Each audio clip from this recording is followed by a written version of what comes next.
Hi hello ನಮಸ್ಕಾರ friends, welcome back to Meghna's cooking channel. ಇವತ್ತಿನ recipe ಗುಜರಾತಿನ ಒಂದು ಸ್ನ್ಯಾಕ್ಸ್ ರೆಸಿಪಿನ ಮಾಡ್ತಾಯಿದ್ದೀನಿ. ತುಂಬಾ ಚೆನ್ನಾಗಿರುತ್ತೆ, ತುಂಬ ಟೇಸ್ಟಿಯಾಗಿರುತ್ತೆ. ಯಾರೆಲ್ಲ ನಮ್ಮ ಚಾನಲ್ನ ಮೊದಲೇ ಬಾರಿ ನೋಡ್ತಾ ಇದ್ದೀರೋ ಅವರು ಸಬ್ಸ್ಕ್ರೈಬ್ ಮಾಡ್ಕೊಳ್ಳಿ, ಹಾಗೆ ಪಕ್ಕದಲ್ಲಿರೋ ಬೆಲ್ ಐಕನ್ನ ಪ್ರೆಸ್ ಮಾಡಿ. ಹಾಗೆ ವಿಡಿಯೋನ ಎಲ್ಲೂ ಸ್ಕಿಪ್ ಮಾಡದೆ ಕೊನೆ ತನಕ ನೋಡಿ. ತುಂಬ ಸ್ಪೆಷಲಾಗಿ ಹಾಗೆ ಯೂನಿಕ್ ಆಗಿರೋ ಸ್ನ್ಯಾಕ್ಸ್ ರೆಸಿಪಿ ಹೌದು. ಇದನ್ನು ಕೂಡ ನೀವು ಟ್ರೈ ಮಾಡಿ, ತುಂಬಾ ಇಷ್ಟಪಡ್ತೀರಾ.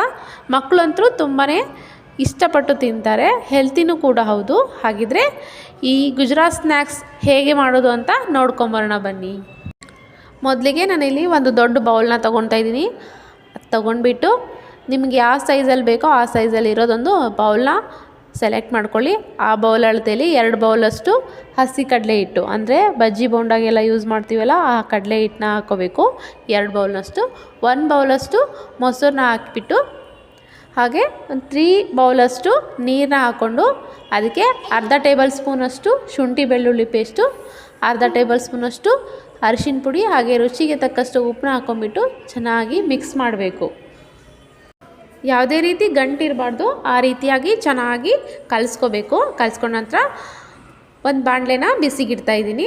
ಬಾಣಲೆ ಬಿಸಿ ಆದ ನಂತರ 1 ಟೇಬಲ್ ಸ್ಪೂನಷ್ಟು ಅಡುಗೆ ಎಣ್ಣೆನ ಹಾಕ್ಕೋಬೇಕು.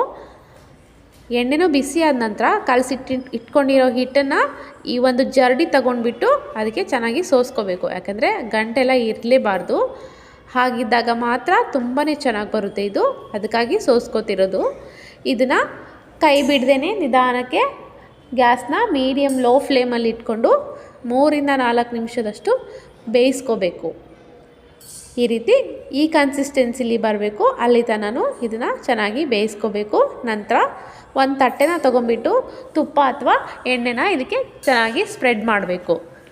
ಈ ರೆಸಿಪಿನ ನೀವು ಈವ್ನಿಂಗ್ ಸ್ನ್ಯಾಕ್ಸ್ ಆಗಿ ಹಾಗೆ ಮಕ್ಕಳ ಸ್ನ್ಯಾಕ್ಸ್ ಬಾಕ್ಸಿಗೆ ಹಾಕಿದರೆ ತುಂಬಾ ಚೆನ್ನಾಗಿರುತ್ತೆ. ಇದು ಹೆಲ್ತಿ ರೆಸಿಪಿ ಕೂಡ ಹೌದು. ಹೀಗೆ ಎಣ್ಣೆ ಅಥವಾ ತುಪ್ಪನ ಸ್ಪ್ರೆಡ್ ಮಾಡ್ಕೊಂಡ ನಂತರ ಅದಕ್ಕೆ ಬೇಯಿಸ್ಕೊಂಡಿರೋ ಹಿಟ್ಟನ್ನು 1 ಸ್ಪೂನ್ನ ಹಾಕ್ತಾಯಿದ್ದೀನಿ. ಹಾಕೊಂಡ ನಂತರ ಒಂದು ನೈಫ್ ಸಹಾಯದಿಂದ ಚೆನ್ನಾಗಿ ತೆಳುವಾಗಿ ಅದ್ರ ಮೇಲೆ ಸ್ಪ್ರೆಡ್ ಮಾಡ್ಕೋಬೇಕು. ಈ ರೀತಿ ತುಂಬಾ ಚೆನ್ನಾಗಿ ಬರುತ್ತೆ. ನಿಧಾನಕವಾಗಿ ಈ ರೀತಿ ಸ್ಪ್ರೆಡ್ ಮಾಡ್ಕೊಳ್ಳಿ. ಇದನ್ನು ಸ್ಪ್ರೆಡ್ ಮಾಡಿದ ನಂತರ ಒಂದು 1/2 ಅವರ್ ಆರಲಿಕ್ಕೆ ಬಿಟ್ಬಿಡೋಣ.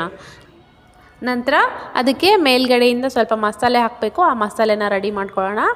ಒಂದು ಚಿಕ್ಕ ಪ್ಯಾನ ತೊಗೊಂಡ್ಬಿಟ್ಟು ಅದಕ್ಕೆ 1 ಟೇಬಲ್ ಸ್ಪೂನಷ್ಟು ಆಯಿಲ್ನ ಹಾಕ್ತಾಯಿದ್ದೀನಿ. ಆಯಿಲ್ ಬಿಸಿ ಆದ ನಂತರ 1 ಟೇಬಲ್ ಸ್ಪೂನಷ್ಟು ಜೀರಿಗೆ, ಹಾಗೆ 1 ಟೇಬಲ್ ಸ್ಪೂನಷ್ಟು ಸಾಸಿವೆ ಹಾಕಿ ಸ್ವಲ್ಪ ಕರಿಬೇವು, ಚಿಕ್ಕದಾಗಿ ಹೆಚ್ಚಿಟ್ಕೊಂಡಿರೋ ಹಸಿರು ಮೆಣಸಿಕಾಯಿನ ಹಾಕ್ಕೊಂಬಿಟ್ಟು 1 ನಿಮಿಷ ಚೆನ್ನಾಗಿ ಬಾಡಿಸ್ಕೋಬೇಕು. ನಂತರ ಹಸಿ ಕೊಬ್ಬರಿನ ತುರಿದ್ಬಿಟ್ಟು ಈ ರೀತಿ ಹಾಕ್ತಾಯಿದ್ದೀನಿ. ನಿಮಗೆ ಎಷ್ಟು ಬೇಕೋ ಅಷ್ಟು ಹಾಕ್ಕೊಳ್ಳಿ, ಜಾಸ್ತಿ ಹಾಕಿದಷ್ಟು ತುಂಬ ಚೆನ್ನಾಗಿರುತ್ತೆ. ಆ ಹಸಿ ಕೊಬ್ಬರಿನೂ ಹಾಕ್ಕೊಂಡ್ಬಿಟ್ಟು ನಂತರ 1-2 ನಿಮಿಷ ಚೆನ್ನಾಗಿ ಫ್ರೈ ಮಾಡ್ಕೋಬೇಕು. ಈ ಹಿಟ್ಟು ಅರ್ಧ ಗಂಟೆಯಾಗಿ ತಣ್ಣಗಾಗಿದೆ. ಇದ್ರ ಮೇಲ್ಗಡೆ ಈಗ ಈ ರೆಡಿ ಮಾಡ್ಕೊಂಡಿರೋ ಒಗ್ಗರಣೆನ ಸ್ಪ್ರೆಡ್ ಮಾಡ್ಕೊಳ್ಳೋಣ. ಹೀಗೆ ಪ್ರತಿಯೊಂದು ಎಡ್ಜಿಂದ ಹಿಡಿದು ಸೆಂಟ್ರ್ ತನಕನೂ ಚೆನ್ನಾಗಿ ಈ ಕೊಬ್ಬರಿ ಒಗ್ಗರಣೆನ ಸ್ಪ್ರೆಡ್ ಮಾಡ್ಕೊಳ್ಳಿ. ಹಾಗೆ ಒಂದು ನೈಫ್ ತೊಗೊಂಡ್ಬಿಟ್ಟು ನಿಮಗೆ ಯಾವ ಸೈಜಲ್ಲಿ ಬೇಕೋ ಆ ಸೈಜಲ್ಲಿ ಈ ಹಿಟ್ಟನ್ನು ಸ್ವಲ್ಪ ನಿಧಾನಕ್ಕೆ ಕಟ್ ಮಾಡ್ಕೊಳ್ಳಿ. ಡೆಲಿಕೇಟ್ ಆಗಿರುತ್ತೆ, ತುಂಬ ನಿಧಾನಕ್ಕೆ ಕಟ್ ಮಾಡ್ಕೊಳ್ಳಿ. ಹಾಗೆ ಇದನ್ನು ರೋಲ್ ಥರನೇ ಮಾಡ್ಕೋತಾ ಬನ್ನಿ. ತುಂಬಾ ಚೆನ್ನಾಗಿ ಬರುತ್ತೆ, ತುಂಬ ಈಸಿಯಾಗಿ ಬರುತ್ತೆ.